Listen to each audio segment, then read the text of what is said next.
네, 수요일 날 제가 나와서 당황스러우실 거라고 생각합니다. 저도 많이 당황스럽습니다. 지금 이 본당은 저희가 교회 벌레가 조금 많아가지고 이 벌레를 내쫓기 위해서 이제 소독약을 좀 쳐서 약간 뿌연 느낌이 있죠. 그래서 좀 뿌옇긴 하지만 요거 때문에 벌레가 조금 많이 사라지긴 했습니다. 그래서 조금 불편하시더라도 여러분들이 이해해 주셨으면 좋겠습니다. 그리고 원래 이제 매주 수요일마다 그 공과가 나갔었는데 제가 오늘 이제 담임 목사님을 대신해서 말씀을 전하면서 공과를 어떻게 해야 되나 고민을 하다가 담임 목사님이 준비하시는 것만큼 퀄리티가 안 나올 것 같아서 그냥 과감히 말씀을 나누기로 했습니다. 그래서 조금 불편하시겠지만 제가 저와 함께 하나님의 말씀을 차근차근 살펴 나갔으면 좋겠습니다. 오늘은 이제 가스펠 프로젝트 10과 속죄 제물에 대한 이야기를 해보려고 합니다. 하나님께서 이스라엘 백성들을 애굽 땅 밖으로 인도하신 후에 그들을 시내산 아래에 모으시고 그들과 언약을 체결하셨습니다. 그 언약의 내용은 출애굽기 19장에 등장하는 것처럼 너희가 내 말을 잘 듣고 내 언약을 잘 지키면 나는 너희의 하나님이 될 것이고 너희는 나의 백성이 될 것이다 라는 약속이었습니다.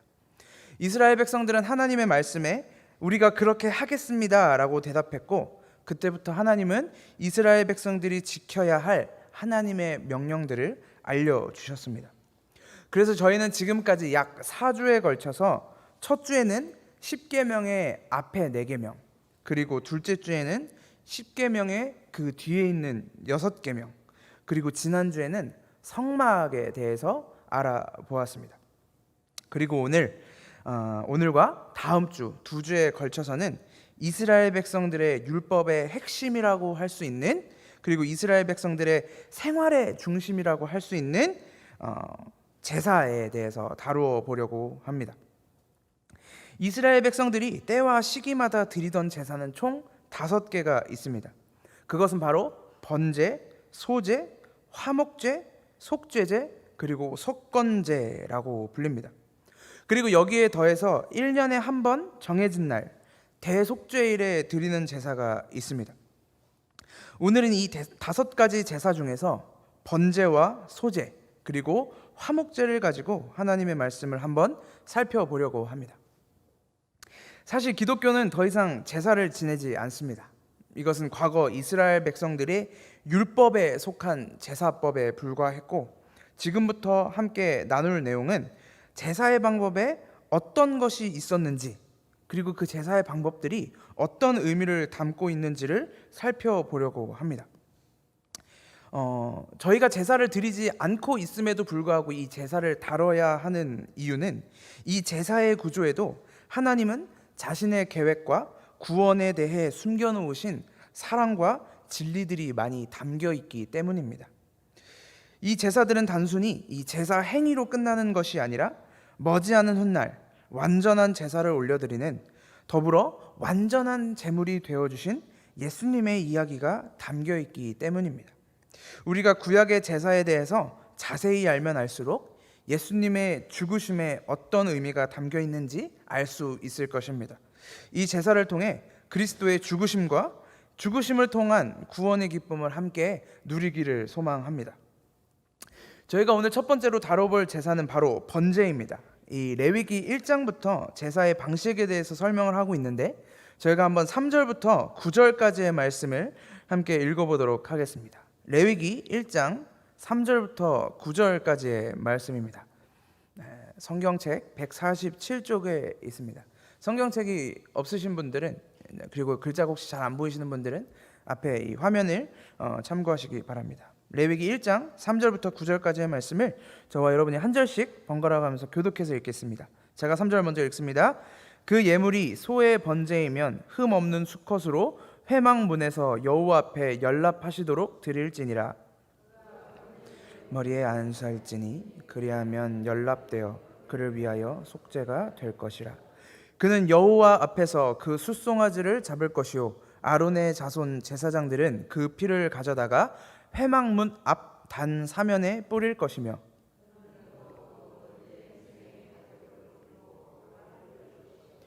제사장 아론의 자손들은 단 위에 불을 두고 불 위에 나무를 버려놓고 그 뜬 각과 머리와 기름을 단 윗 불 위에 있는 나무에 버려놓을 것입니다. 마지막 함께 읽겠습니다.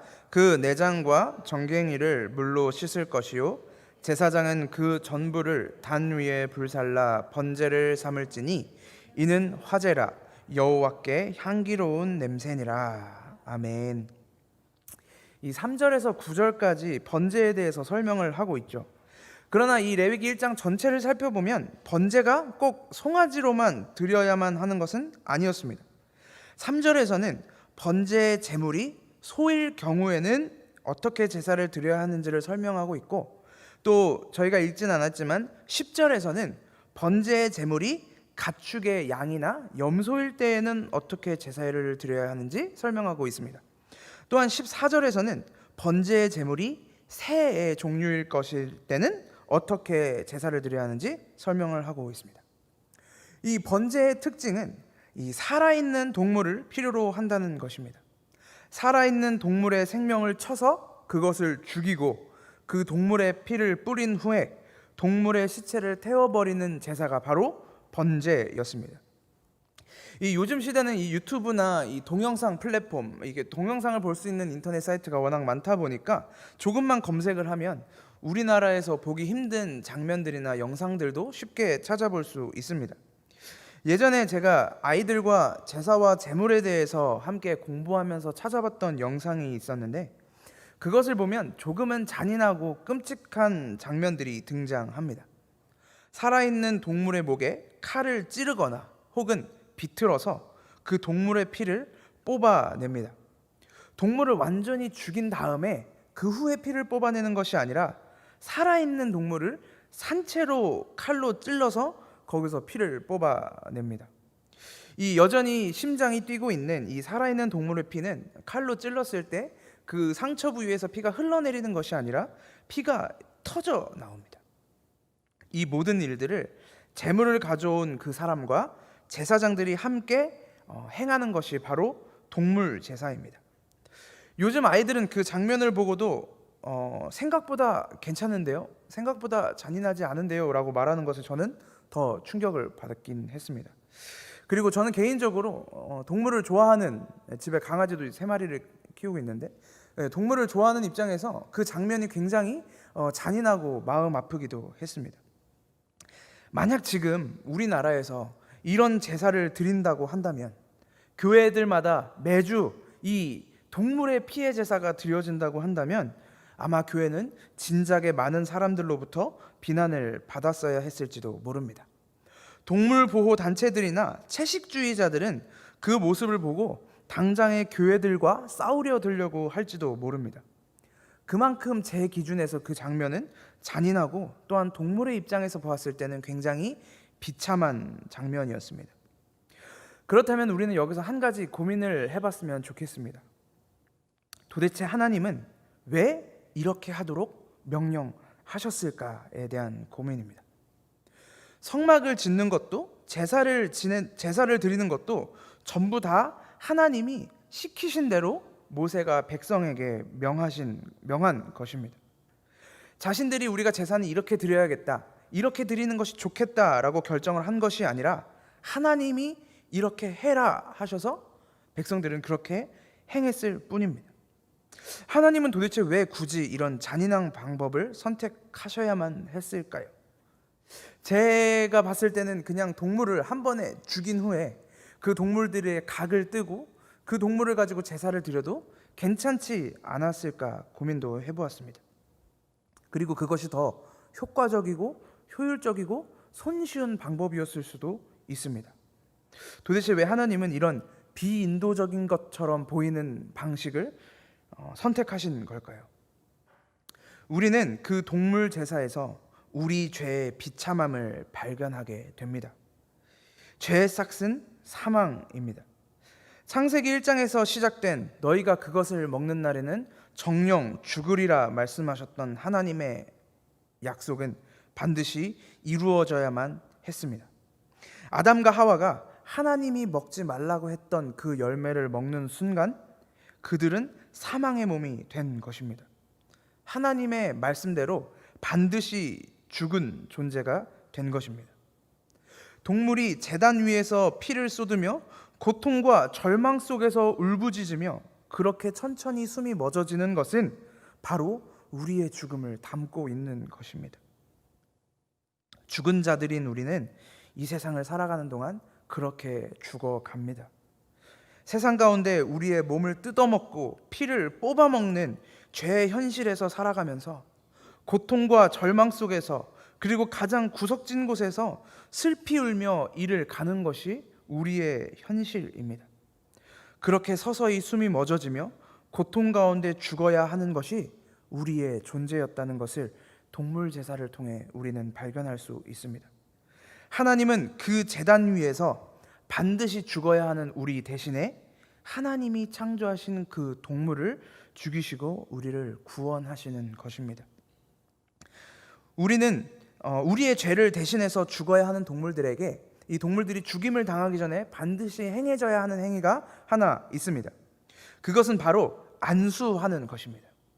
여기서 처음으로 안수가 등장합니다. 오늘 레위기 1장 4절을 보면 그가 번제물의 머리에 안수할지니 그리하면 연락되어 그를 위하여 속죄가 될 것이라. 이 제물을 가지고 온 자가 제물 위에 송아지일 수도 있고 양이나 염소일 수도 있고 새일 수도 있고 비둘기일 수도 있겠죠. 이 제물 위에 손을 얹어서 안수하면 하나님이 제물을 가지고 온 자, 그 사람 대신에 제물을 받으시기로 결정하시는 것입니다. 그래서 제물 위에 안수한 자의 죄, 그의 허물은 보지 않으시겠다고 선언하시는 것입니다. 원래는 제물을 가지고 온 죄 있는 자가 죽어야만 하지만 이 죄 있는 자가 제물에 안수하면서 그의 죄가 제물에게 옮겨지고 제물이 이 죄를 지은 사람 대신 죽음을 통해 죄에 대한 죽음을 해결하는 것입니다. 그래서 성경이 말하는 대로 이 제물은 반드시 흠이 없어야만 합니다. 3절에서도 흠없는 수컷으로, 10절에서도 흠없는 수컷으로, 14절에서는 비둘기 새끼로 이렇게 해야만 하는 이유는 이 제물들에게 흠이 있으면 그 흠 때문에 죽음을 대신할 수 없기 때문입니다. 제물의 역할은 대신 죽는 것입니다. 근데 이 죽어야 하는 제물이 원래부터 흠이 있다면 그것은 대신 죽을 수 있는 존재가 아니게 되는 것이죠. 내가 어차피 죽어야 되는 사람인데 다른 사람을 대신해서 죽는다는 건 말이 안 되는 것이죠. 제물들에게 흠이 없어야 그 대속의 죽음이 완성될 수 있습니다. 흠이 있는 자가 흠이 없는 제물에게 안수하여 나의 흠이 제물에게 전가되어지고 흠이 있는 제물이 흠이 있었던 사람의 죄를 끌어안고 죽으면서 대속이 완성되는 것입니다. 그래서 제물이 죽음을 맞이하는 순간 그 사람은 죄로부터 해방되는 것입니다. 이것이 바로 대속의 가장 중요한 요소이며 핵심적인 내용입니다. 흠이 없는 것이 흠이 있는 나를 대신해서 죽음을 이루는 것, 피와 죽음의 제사, 그것이 바로 번제인 것입니다. 두 번째 제사로 넘어가 보겠습니다. 두 번째 제사는 바로 소제입니다. 소제는 아주 독특한 제사로 볼 수 있습니다. 그 이유는 다른 모든 제사들은 특히 화목제나 속죄제, 속건제, 번제와 같은 모든 제사들은 동물의 피를 통해 제사를 드리고 속죄하지만 소제는 곡물을 가지고 제사하기 때문입니다.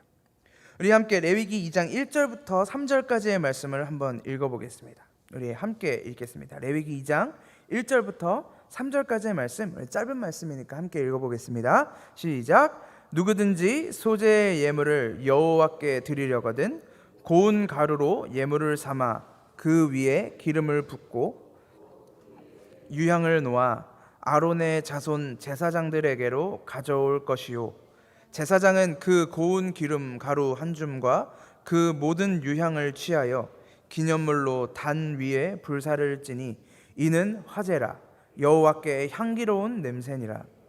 그 소제물에 남은 것은 아론과 그 자손에게 돌릴지니 이는 여호와의 화제 중에 지극히 거룩한 것이니라. 아멘. 소제는 곡식을 손으로 갈아서 고운 가루를 만들어 제물로 드리는 것이 특징입니다. 이 예전에는 창세기 4장에 등장하는 가인과 아벨의 제사 중에 하나님이 가인의 제사를 받지 않으신 이유를 몇몇 신학자들은 피의 제사를 드리지 않았기 때문이라고 설명한 사람들도 한때는 많이 있었습니다. 그런데 이 제사에 대한 연구가 깊게 이루어진 다음에 그 주장은 어느덧 힘을 잃었습니다.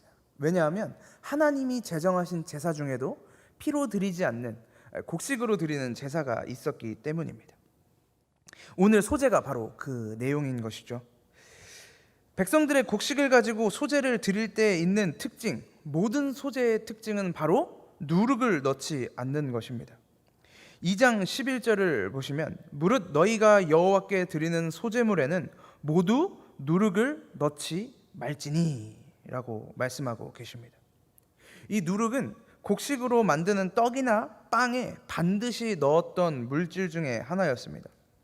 이 누룩을 넣어서 곡식에 반죽을 만든 다음에 굽게 되면 이 빵이 부풀어 올라서 먹을 만한 것이 되기 때문입니다.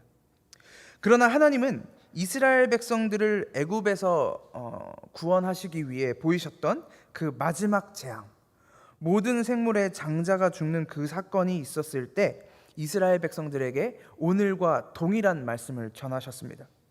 너희가 유월절을 지내기 전에 무교병을 만들어 먹는데 그 무교병에는 누룩을 넣지 말라고 이야기하셨습니다. 이 성경에서 누룩은 주로 부정적인 내용으로 사용됩니다. 예수님은 바리새인과 서기관들의 누룩을 주의하라고 항상 말씀하셨습니다. 사도들은 교회들에게 보내는 편지를 통해 너희 안에 있는 누룩을 제거하라고 권면하고 있습니다.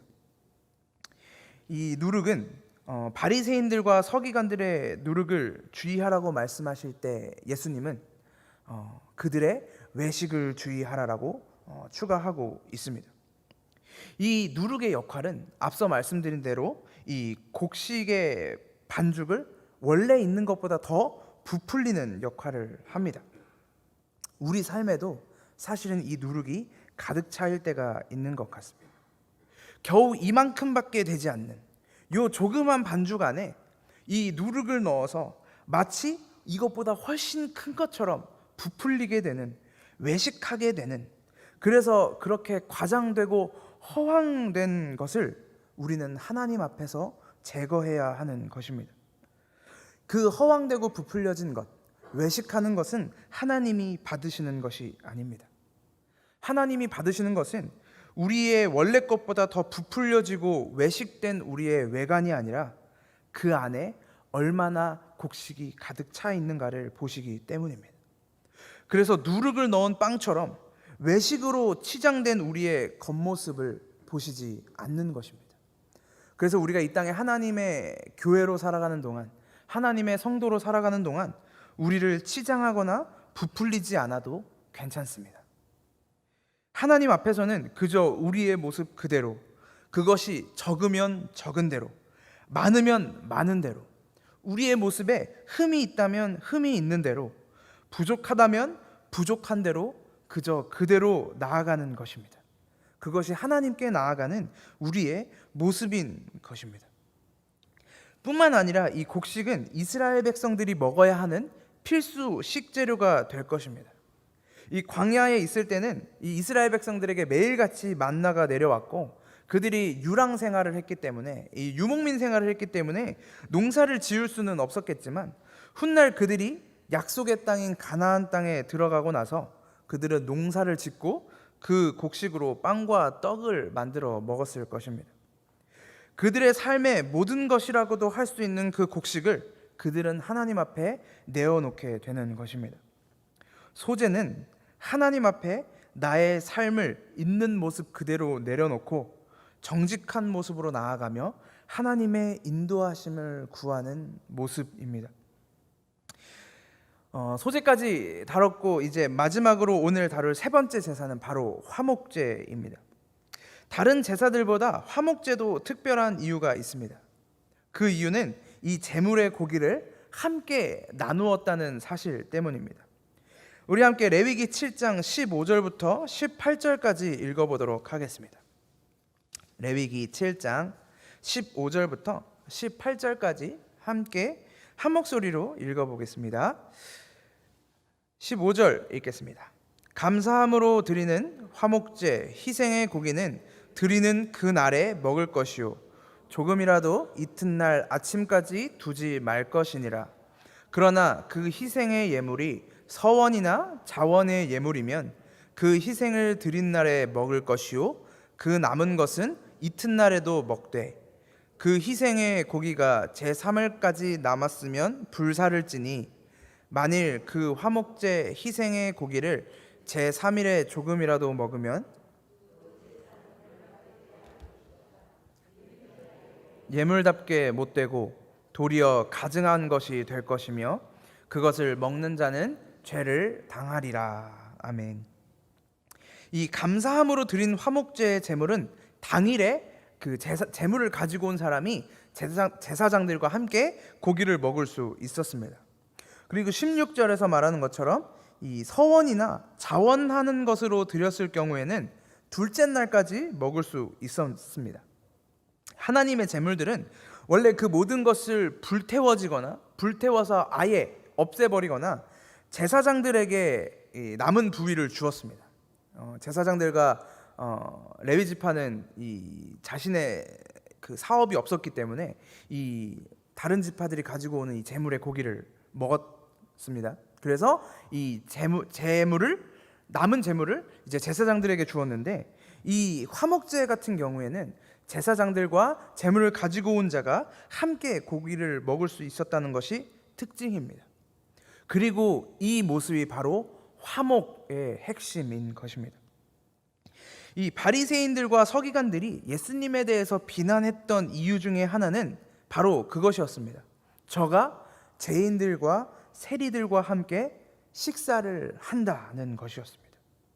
이 성경 안에서 함께 식사를 나눈다는 것은, 식사의 교제를 나눈다는 것은 단지 함께 끼니를 때우는 것을 의미하지는 않습니다. 함께 식사를 나눈다는 것은 연합을 의미하고 교제를 의미합니다. 요한계시록 3장에서도 내가 문 밖에 서서 두드리노니 라고 말씀하시면서 너희가 나를 영접하면 내가 너희와 더불어 먹겠다라고 하셨던 예수님의 초청도 단순히 내가 너와 밥을 먹겠다는 게 아니라 너와 내가 연합하여질 것이다 라는 이야기를 하고 있는 것이죠. 화목제의 핵심은 제물을 제사장들과 함께 나눈다는 것입니다. 하나님 앞에 화목제의 제물을 내려놓고 그 제물의 죽음으로 인해 하나님과 내가 다시금 화목하게 되는, 그래서 이 화목제의 제물을 함께 먹으면서 하나님과 화목을 이루었음을 선언하게 되는 것이 바로 화목제인 것입니다. 이 제물의 죽음은 하나님과 우리를 화목하게 만드는 역할을 합니다. 오늘 우리는 이 세 가지의 제사를 알아보았습니다. 번제와 소제 그리고 화목제, 이 세 가지였습니다. 여러분들이 오늘 말씀을 마치고 예배를 마치고 돌아가시면서 이 세 가지 이 제사를 잊어버리셔도 괜찮습니다. 여러분들이 번제는 뭐였고 소제는 뭐였고 화목제는 뭐였고 그 내용을 다 기억하지 않으셔도 좋습니다. 그러나 지금부터 저와 함께 나눌 이 제사의 의미에 대해서는 여러분들의 마음속에 꼭 새겨두고 돌아가셨으면 좋겠습니다. 이 번제와 소제 그리고 화목제는 하나님이 제정하신 것이며 하나님이 이스라엘 백성들에게 주신 언약의 한 부분인 것이죠. 하나님의 백성들에게 그 언약을 따라 살아갈 것을 명령하고 계십니다. 그렇다면 우리는 왜 지금 제사를 드리지 않는 걸까요? 우리는 이스라엘 백성은 아니지만 우리는 기도할 때 또는 찬양할 때, 말씀을 나눌 때, 혹은 나를 소개할 때 우리는 하나님의 백성입니다 라고 고백하시지 않습니까?